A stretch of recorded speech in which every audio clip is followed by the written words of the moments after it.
پاک کی آیت مبارکہ پڑھیے. قرآن پاک اگر مجھے میرے سامنے رکھ دے تو میرے لیے قرآن پاک میں سے کوئی ریفرنس پیش کرنا آسان ہوگا.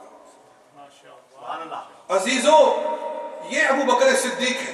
آپ کسی شیعہ دوست سے بات کریں, ہم ان کو دوست کہہ کر پکارتے ہیں, ان کو بھائی کہہ کر پکارتے ہیں انسانی ناطے سے. وہ ہمارے انسانیت کے ناطے سے ہمارے بھائی ہیں, سارے آدم کی اولاد ہیں, ہم بھی آدم کی اولاد ہیں. ان کو بھائی بھی کہا جائے تو کوئی حرج کی بات نہیں. ہم شیعہ بھائیوں سے کہتے ہیں کہ شیعہ بھائیوں, شیعہ دوستو, جھگڑا کیوں کرتے ہو؟ آؤ ذرا بیٹھ کر اور نہیں تو عقل کی روشنی میں فیصلہ کر لو کہ کس کا ایمان سب سے زیادہ معتبر ہے. سبحان اللہ, سبحان اللہ. مولا علی کا ہے یا صدیق اکبر کا ہے؟ بولو کس کا بنتا ہے؟ جناب صدیق اکبر رضی اللہ تعالیٰ. اس لیے اللہ تعالیٰ ان کے ایمان کی تعریف فرما رہا ہے. 11واں پارہ اللہ تعالیٰ ارشاد فرماتا ہے, 11واں پارہ دوسرا رکو, فرمایا والسابقون الاولون, سبحان اللہ. وہ جو دین میں سب سے پہلے داخل ہوئے, وہ جو دین میں سب سے پہلے داخل ہوئے, من المہاجرین والانصار, یعنی مہاجرین و انصار, والذین اتبعوہم باحسان, اور جو احسان کے ساتھ بلائی کے ساتھ ان کے پیچھے چلے, رضی اللہ عنہم ورضوا عنہ, اللہ ان سے راضی ہے وہ اللہ سے راضی ہے.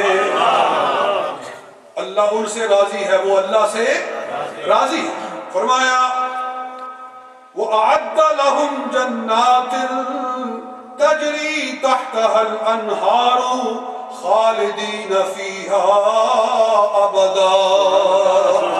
قرآن سن کر ذوق سے کہہ دے سبحان اللہ.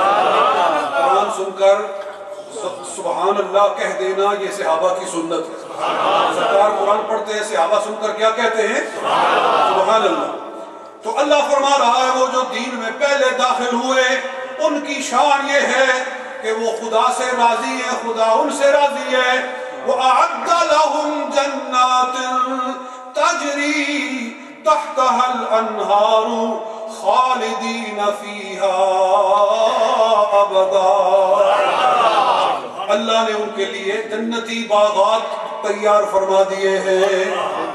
اللہ نے ان کے لیے ایک باغ نہیں, جنات, خدا نے ان کے لیے جنت کے کئی باغ بنا دیے جن کے نیچے نہریں چل رہی ہیں. یہ ان کی شان ہے. آگے فرمایا ذالک الفوز العظیم, یہ بہت ہی بڑی کامیابی ہے. بولو یہ بہت ہی بڑی کامیابی ہے.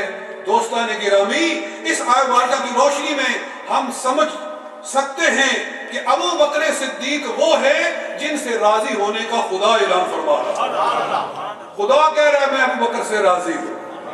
جب دین میں پہلے داخل ہونے والوں کی یہ تعریف ہے تو پھر ان پہلوں میں سے جو پہلا ہے اس کی شان پھر سب سے بڑی ہے, جو ان پہلوں میں سے بھی پہلا ہے, جس کی وجہ سے لوگ اسلام لائے.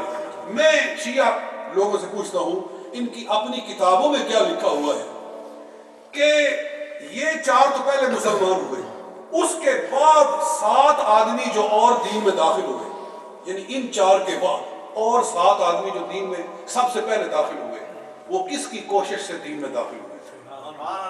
جی, وہ 7 آدمی جو ان 4 کے بعد اسلام لائے تھے, ان کو اسلام میں کون لایا تھا؟ جی, تو سب کہتے ہیں ان کو ابو بکر صدیق دین میں لائے تھے. حضرت عثمان غنی کو دین میں کون لایا تھا؟ ابو بکر صدیق لے کر آئے تھے. حضرت سعد کو اسلام میں کون لے کر آیا تھا؟ ابو بکر صدیق. حضرت سعید بن زید کو کون دین میں لایا تھا؟ ابو بکر صدیق لائے تھے. میں دیکھ رہا ہوں یہ 10 عشرہ مبشرہ کے نام یہاں لکھے ہوئے ہیں مسجد کے اندر. یہ سارے کے سارے ابو بکر صدیق کی وجہ سے دین میں داخل. اسی لیے رسول پاک صلی اللہ علیہ وسلم ارشاد فرماتے تھے, یہ میرے پاس کتاب بھی موجود ہے مشکات شریف.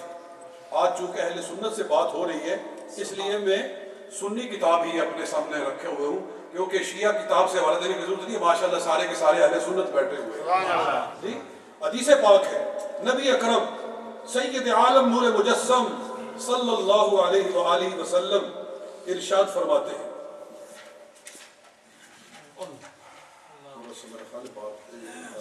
نعرہ